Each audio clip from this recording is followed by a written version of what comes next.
más de protagonistas, sé líder.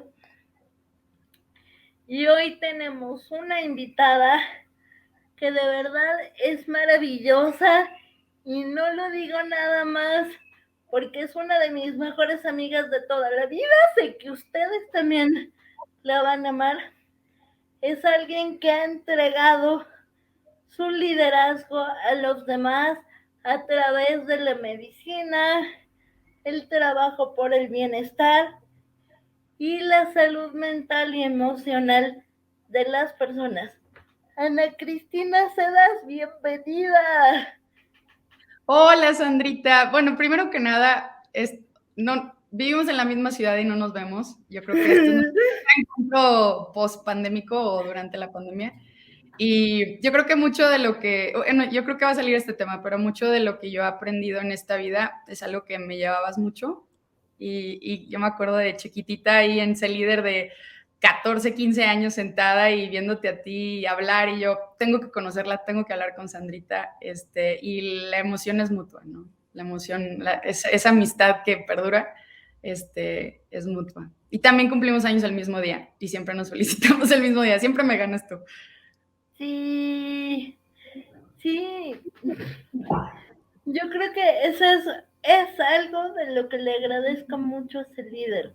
Que de verdad, de mis amigos, de veras, de los que han sido de años y que siempre están ahí, los conocí ahí. Y tú eres el claro ejemplo de eso.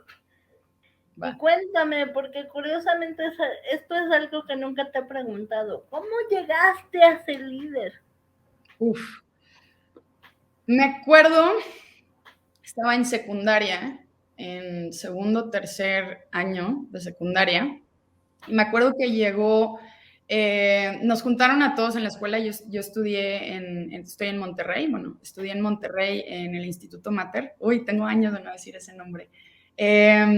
Siempre fui la niña que estaba metida en absolutamente todo, creo que desde chiquita estuve haciendo cosas de misiones y trabajo social, y me acuerdo que llegaron y nos dijeron, nos juntaron a todos en como el patio y nos sentaron y pues yo estaba muy emocionada porque nos sacaron de clases o algo así. Entonces yo estaba bastante emocionada de sentarme y de ver, pues bueno, que aparecieron algunas personas.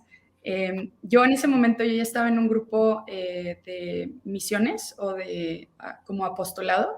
Entonces yo ya estaba muy activa, muy movida, ya me había salido como que de esa mentalidad de nada más pensar en uno. Entonces, cuando escucho ser líder y escucho que estaban reclutando a las personas para poder venir al encuentro de ese líder, yo dije, yo tengo que estar ahí, yo necesito estar aquí, esto es perfecto, esto es justo lo que estaba esperando, conocer personas como yo, igual de activas, igual de apasionadas por la vida. ¿Y cómo viviste el seminario? El Uy, seminario de ese líder. ¿Qué fue para ti ese descubrir tu manera de liderazgo? bueno, primero, la primera imagen que tengo es estar sentada con un grupo de personas, escuchar acentos de toda la República. Yo no sabía que existían acentos de toda la República y fue para mí de que, wow, dicen 8 en lugar de 8, ¿no? Porque para mí fue no manches. Me acuerdo que pues venían muchas personas de toda la República. Para mí fue mágico, ¿no? Ver personas con personalidades muy diversas, de diferentes partes. Entonces, para mí lo más impactante fue la inauguración, ¿no? Y ver dónde venían muchas personas. Era la primera vez que yo conocía el término foráneo, o sea, que venían de otras sucursales y conocí personas de Perú y de Mexicali, o sea, conocí así de todos lados, ¿no? Y me acuerdo realmente, y no es porque tú me estás entrevistando, pero me acuerdo el momento en que te conocí, yo estaba sentada como obviamente quería estar en la punta de toda la fiesta, estaba yo sentada en las primeras filas y en eso veo que te presentan, ¿no? Y te presentan como la persona que eres, la top de las top, de que Sandra representó a la infancia ante la ONU, no sé qué, y pusieron tus fotos de Kofi Annan y no sé qué, y Sandrita así por todos lados. Yo dije, ella va a ser mi amiga, yo tengo que aprender de ella, yo voy a ser como ella. Me acuerdo perfectamente el momento cuando hablaste y lo humano y lo real que eras, y cómo hablaste de los desafíos y no como, no sé, te vi con un empoderamiento y no me acuerdo ni qué edad tenías, Sandrita. ¿Cuántos años tenías? Yo tenía 15 o 14. ¿Qué edad tenías cuando hablaste? Nos llevamos 2 años, ¿no? Nos llevamos 2 años, desde que yo tenía como 17 más o Y yo menos. te vi como, esto que me están enseñando y dicen, sí, no sé qué, Sandrita salió de ese líder y yo voy a ser así, yo voy a ser igual que ella. Vamos a conquistar el mundo. Y me acuerdo que me acerqué contigo y con tu mamá al final y bondeamos sobre Twilight. Nos compartimos libros, platicamos y desde ahí empezó la amistad y cada vez que tenía oportunidad, porque tenías y tienes un club de fans, me esperaba hasta el final para acercarme contigo a platicar. ¿Y cómo le hiciste? ¿Y luego qué sigue? ¿Y luego cómo le hacemos? ¿Y qué vamos a hacer? Entonces, yo creo que esa fue mi primera experiencia en C-Líder, de ver que si entro a C-Líder, voy a salir transformada y voy a poder hacer algo, ¿no? Fue un sinónimo de C-Líder. Me van a ayudar a fortalecer las herramientas que en ese momento en mi mente de adolescente era de que sí, conquistar el mundo. Yo creo que para mí fue fabuloso conocer a una mujer fuerte, empoderada, sin miedo a los desafíos de la vida y de verdad fue una gran admiración para mí y para todos los que te escuchamos hablar. Entonces yo creo que esa fue la que más me impactó, más me acordé. Y tú te quedaste, tú fuiste de casa por muchísimos años, fuiste Sí. parte del equipo para las generaciones que venían atrás de ti.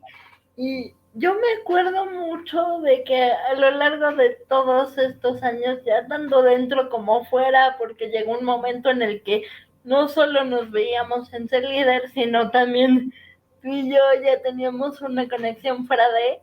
Yo recuerdo que cuando llegó el momento de decidir qué hacer con tu vida, de repente pasaba relaciones internacionales por la cabeza y de Sí. repente que no, que trabajo social y siempre enfocado a hacer algo por los demás. Pero ¿por qué ganó la medicina? Cuéntame.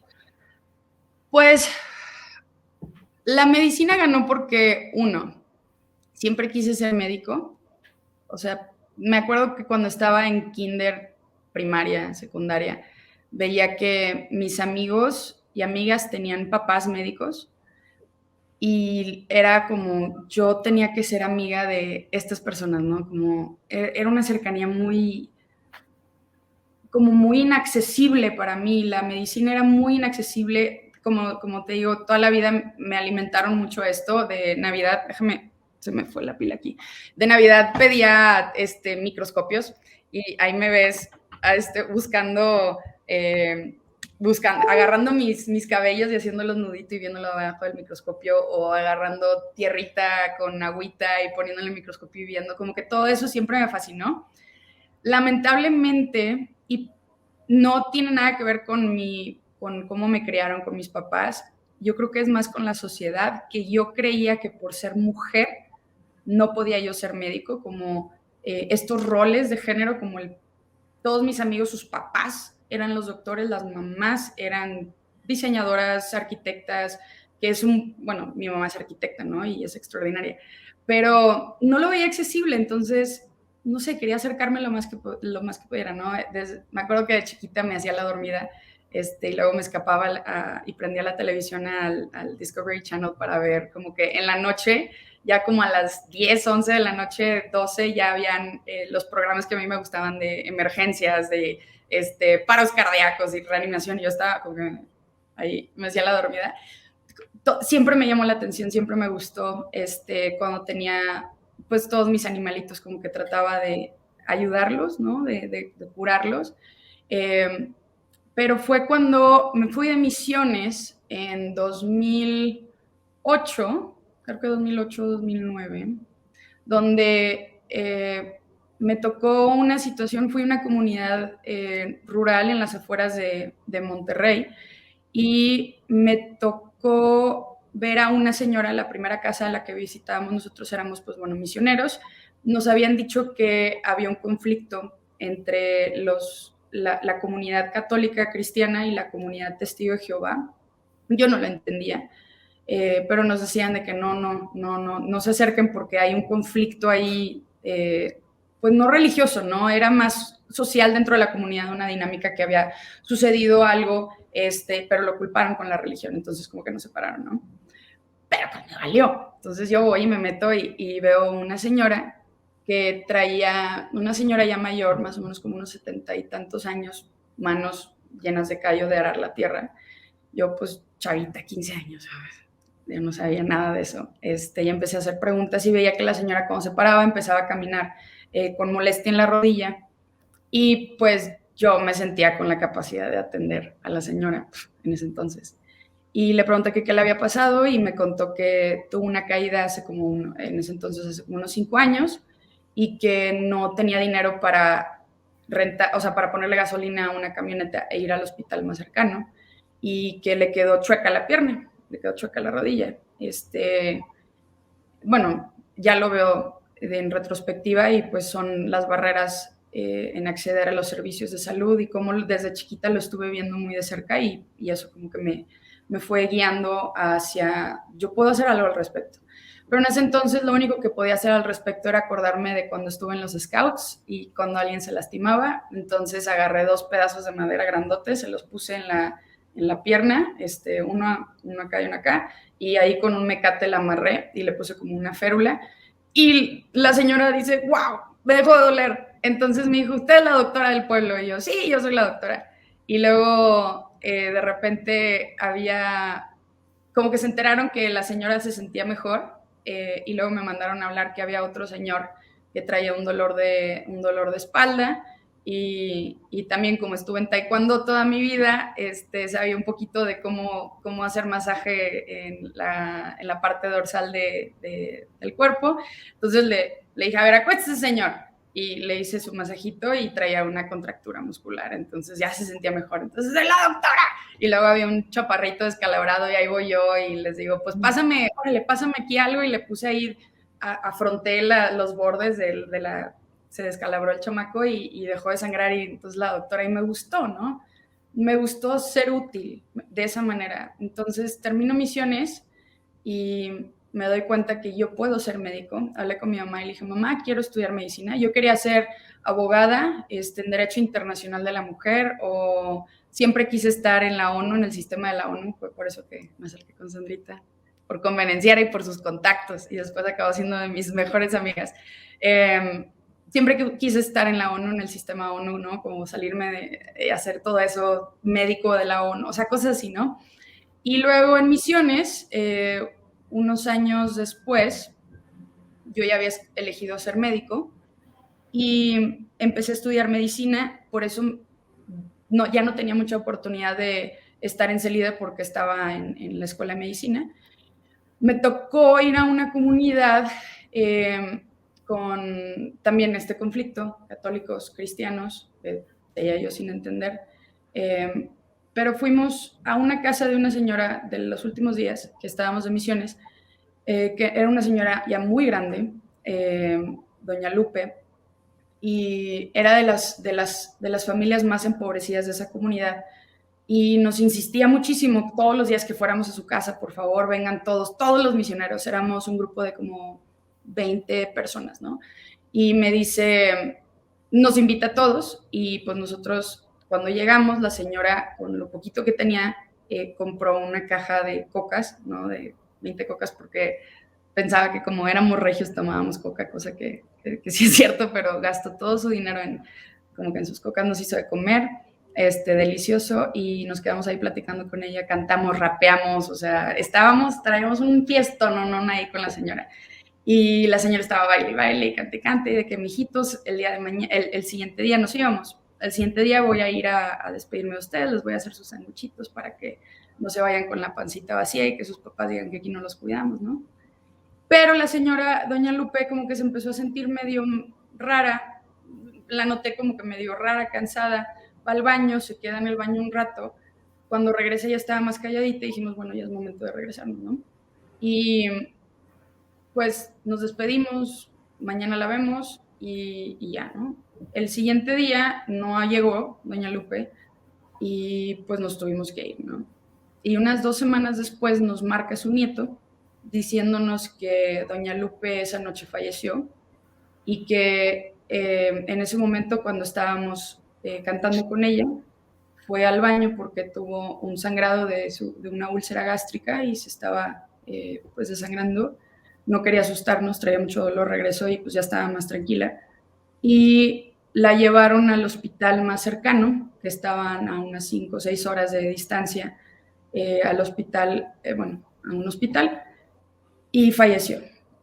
Nadie la vio, nadie la atendió, nadie le preguntó su nombre, nadie murió sola en una silla, y eso para mí fue horrible, ¿no? Yo estaba empezando la escuela de medicina y fue ahí cuando dije, no, o sea, no puede ser.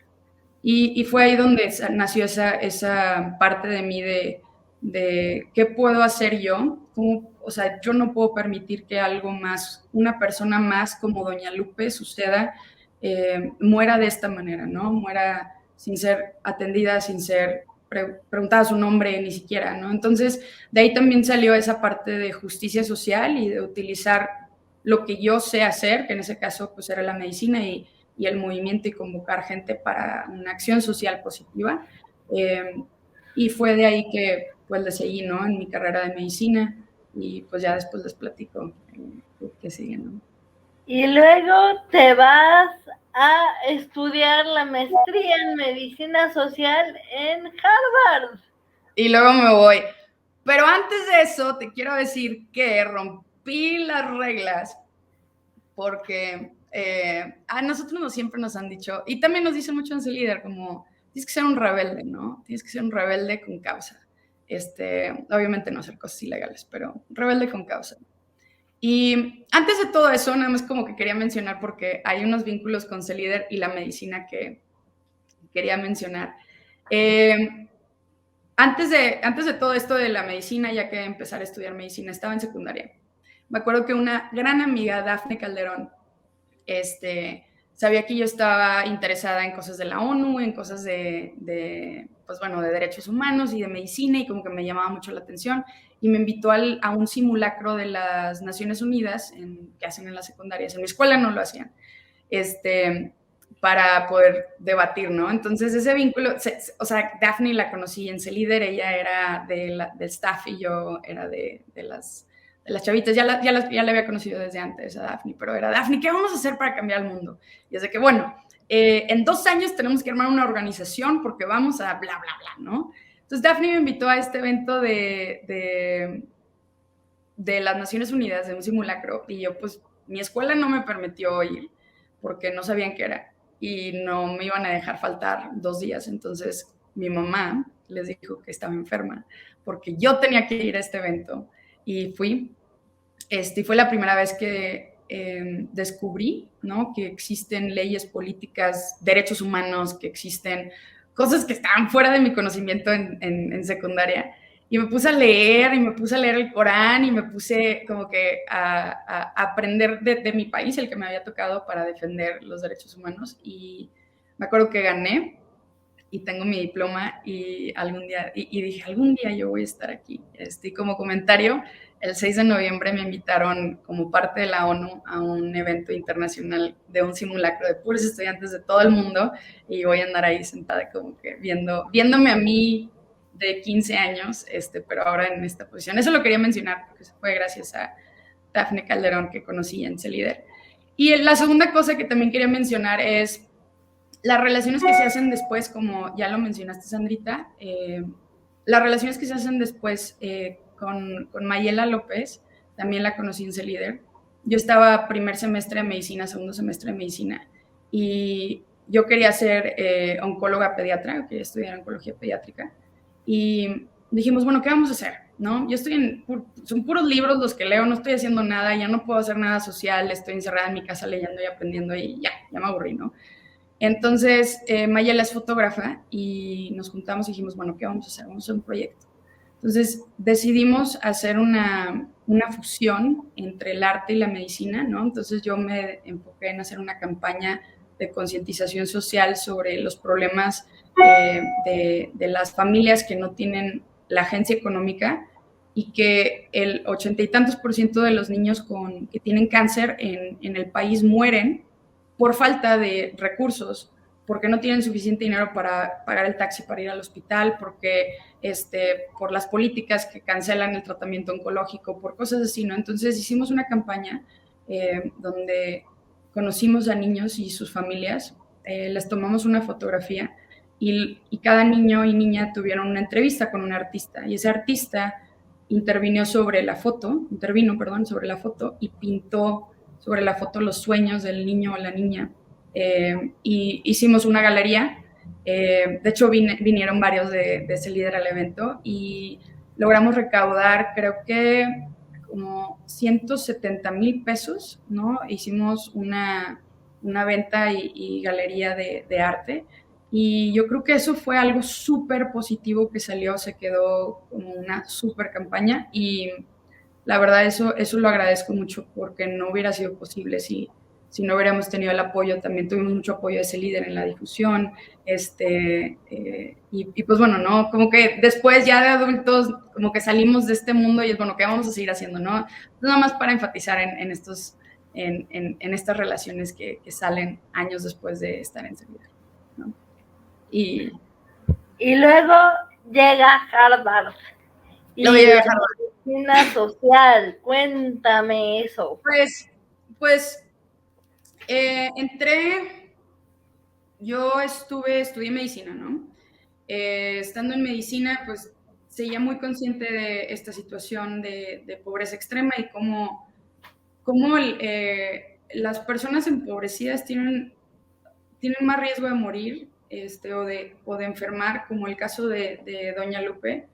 Una persona con un acceso económico diferente no hubiera muerto, no hubiera pasado este tipo de situaciones. Y como estudiante de medicina, yo iba a estos hospitales, yo fui al hospital donde Doña Lupe falleció y veía las causas estructurales que causaban muerte y enfermedad y no nada más la condición médica, ¿no? Entonces, como que todo eso lo traía todo un conflicto interno de qué quiero ser, qué quiero hacer en mi vida, qué voy a hacer con esto, ¿no? No me conformaba con la idea de estar en un consultorio, ver a pacientes todos los días, ¿no? Como que se me hacía una vida muy monótona. Luego me fui a Estados Unidos, a Boston, a hacer investigación. Estuve ahí un tiempo. Y luego la coincidencia de la vida que alguien mexicano en Boston le dijo a otra persona de mexicano de que, oye, pues está una doctora, no sé qué, que su servicio social, y me invitan a hablar con ellos en el Consulado de México en Boston. Entonces, empecé a trabajar en el Consulado de México en Boston, hice mi servicio social ahí, luego me quedé en ese momento, y en ese entonces fue 2015, entró a la presidencia la administración de Trump, y yo estaba trabajando en el Consulado de México, ¿no? Entonces, yo veía a todas las personas migrantes que pues llegaban por cualquier motivo al consulado, y mi chamba era pues darles una plática sobre salud y referirlos, pero te das cuenta que es muchísimo más complejo que todo eso. Son personas que venían de las mismas comunidades donde yo conocí de misionera, donde conocía la situación, conocía por qué las personas migraban. La mayoría de estas familias teníamos un acercamiento, ¿no? Conocían. Entonces me daba cuenta que no era tan fácil como darles un teléfono y que se vayan a ver a quien sea, ¿no? Tocaban personas que tenían 9 años de no ver a un médico y yo no podía hacer mucho, lo único que podía hacer era platicarles sobre su salud, pero al final del día no iba a servir de nada, decir, bueno, pues usted tiene diabetes, usted necesita ir al médico para que le den bla, bla, bla. Pero al final del día la persona me decía, sí, pero pues no puedo perder día de trabajo porque me van a correr y si me corren no tengo para pagar la renta y tengo que mandar dinero a mi casa.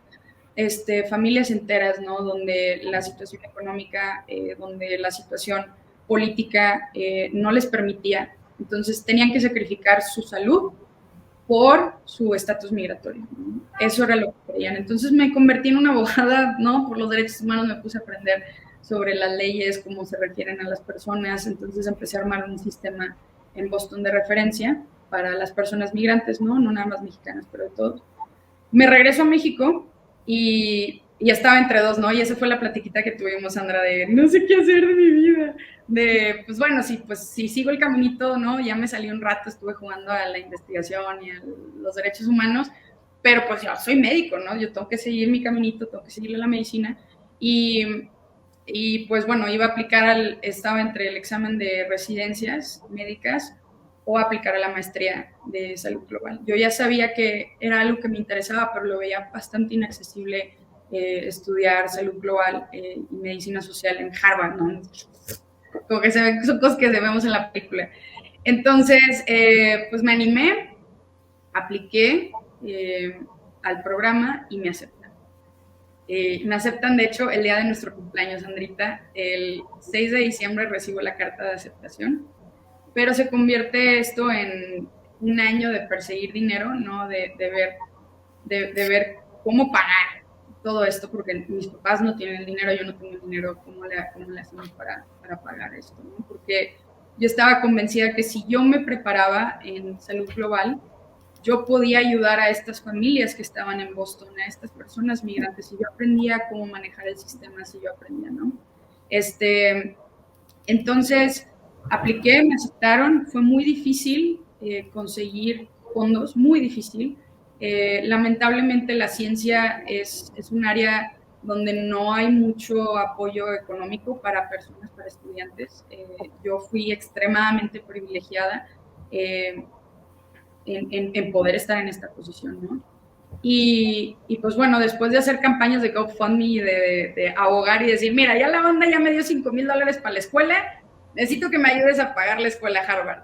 Conseguí una beca de un porcentaje bastante alto y pues me lanzo para Boston. Empecé a hacer pues mi maestría en salud global, con un énfasis en inmigración y luego pandemia, ¿no? Entonces fue bastante interesante esa parte de pues, dejar a mis amigos. Conocí personas que eran igual que yo en otros países. Muchos de ellos eran médicos rurales en Malawi, en Lesotho, en Sudán. Entonces conocí todo ese mundo que había soñado desde que era pequeña.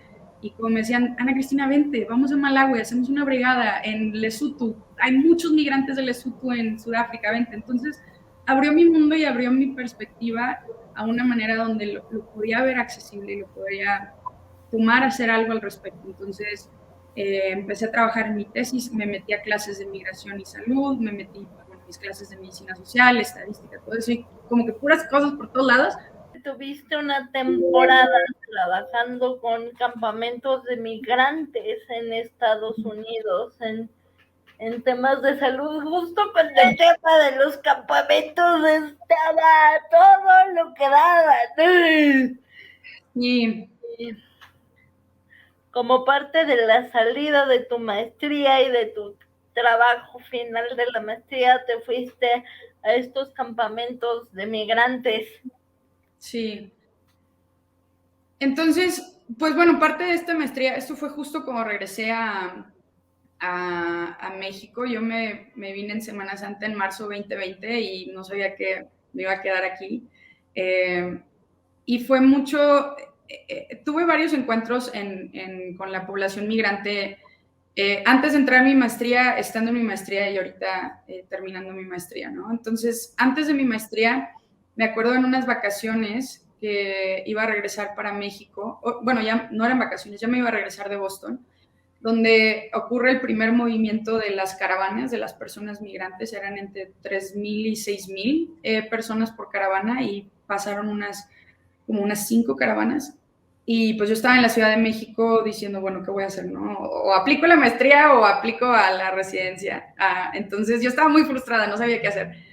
Y un día dije, ¿sabes qué? Pues bueno, ya viene llegando la caravana de personas migrantes a la Ciudad de México, pues voy, ¿no? Voy, me llevo mi bata, me llevo mi estetoscopio y pues ¿en qué les ayudo? Entonces fui, me metí y me presento con la Comisión de Derechos Humanos, soy doctora, pásale, órale. Entonces ahí fue donde vi la situación, ¿no? Donde me acuerdo había un chaparrito de Honduras, de 5 años, traía unos crocsitos bien bonitos, un poco tímido, escondidito atrás de su mamá, y le preguntó que de dónde es, y me dijo, de Honduras. ¿Y cuántos años tienes? Tengo 5 años, tenía la misma edad de mi sobrino.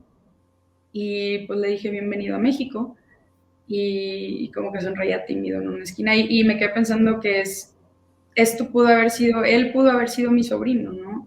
Entonces humanicé mucho esta situación y ya 100% decidida que mi maestría.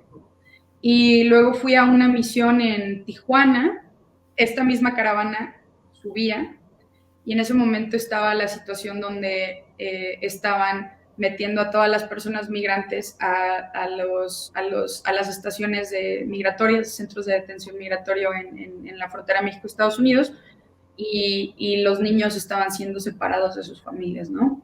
Y eso para mí fue muy duro porque no podía yo hacer nada al respecto. Ese chaparrito que yo había conocido en Ciudad de México muy probablemente iba a ser separado de su mamá y iba a pasar miedo, frío, la mamá, ¿no? Toda esa parte, y la veía desde la perspectiva social, la veía desde la impotencia de no poder hacer nada al respecto, y eso me frustraba muchísimo, y eso fue uno de los motivantes por mi maestría. Y luego ya acabé, regresé a la maestría y pandemia, y me encuentro en una situación donde estamos todo el país, todo el continente, todo el mundo estamos paralizados. ¿Qué vamos a hacer al respecto? Entonces empecé a escribir sobre migración, salud, y empecé a trabajar a estas escalas, ¿no? Y realmente me sorprendió muchísimo cómo yo, una niña que está estudiando su maestría, está como que abogando por el derecho a la salud. Y pues bueno, y después terminé mi maestría y seguí trabajando con estos temas de población migrante, y fue cuando me hablan de la Organización Mundial de la Salud, que me está buscando el director, y yo, a mí, me está buscando el director de Migración y Salud, y ahora llevo 4 meses trabajando para la OMS, la Organización Mundial de la Salud, en Ginebra, pero sucursal Ciudad de México, en mi casa, su casa. Y ahora veo, es bastante complicado, ¿no? Como que ahora junto todas estas partes, todas estas historias, todo desde que estoy chiquita, este liderazgo, ¿no? Ahora estoy yo a cargo de ver por el mundo, de ver y de escribir política, de escribir programas, de escribir proyectos que tengan un impacto a todas estas personas que yo conocí en misiones, a todas estas personas que yo vi en los hospitales, todas estas personas que yo conocí en el consulado, como que todo se va juntando, y tener una plataforma a nivel global para abogar por todas las personas, como que se juntan todos los puntitos, ¿no, Sandra? Y acabamos tú y yo ahorita teniendo un cafecito, viendo hacia atrás, como que juntando todos esos puntos. Pues verdaderamente yo creo que Sé Líder sí me dio esas herramientas, eso que nos prometen de vas a salir de aquí diferente. Es el sueño hecho realidad, porque la Organización Mundial de la Salud es la ONU, es lo que tú querías desde esos 15 años, desde ese momento líder. Pues eso sí, o sea, por eso menciono, desde que te conocí, te dije, yo algún día, y me acuerdo hace unas semanas que te marqué, te dije, Sandrita, te tengo que decir algo. ¿Te acuerdas? Estábamos en Sé Líder, que te dije, algún día voy a estar contigo ahí en la ONU. Lo logré. Y no lo logré solita, lo logré con mucha ayuda de muchas personas, y personas que confiaron en esa niña que hace ruido en el salón, o la niña que se encarga de animación en Sé Líder y que hacemos canciones, ¿no? Y ese carisma es, al menos yo todavía batallo en verlo a escala grande, pero eso es algo que les llamó mucho la atención a los de mi trabajo, que puedo usar esa parte de mí para convencer a países enteros de que piensen en las personas, ¿no? En que si armamos un sistema que funcione para la persona más empobrecida, más vulnerable, armamos un sistema que funciona para todos. Y eso es algo que de verdad estoy muy agradecida del privilegio de haber estado en todas estas cosas en mi vida, estar en Sé Líder, estar en misiones, poder estudiar medicina, poder tener la oportunidad de ir a Boston, de estudiar una maestría, de regresar, de platicar con las personas, y de traer siempre esas voces, esa experiencia local de esas sesiones con las señoras, esas pláticas con los señores, jugar con los niños, de traerlo ahora a una escala global, ¿no? Entonces, estoy orgullosa de Ana Cristina de 14 años y de Sandra de 17. Amiga, pues de verdad, un placer haber compartido Un placer ha sido mío. este espacio contigo. Una delicia de plática y me da muchísimo gusto que ahora todo el mundo va a conocer a la maravillosa persona que yo conozco. El placer es mío, Sandrita. Ya nos pondremos al día más a nivel personal fuera del aire, pero gracias por haber estado en un programa más de protagonistas. Sé líder. Y a las personas que nos están viendo, nos vemos próximamente en otro programa. Bye. Bye, bye.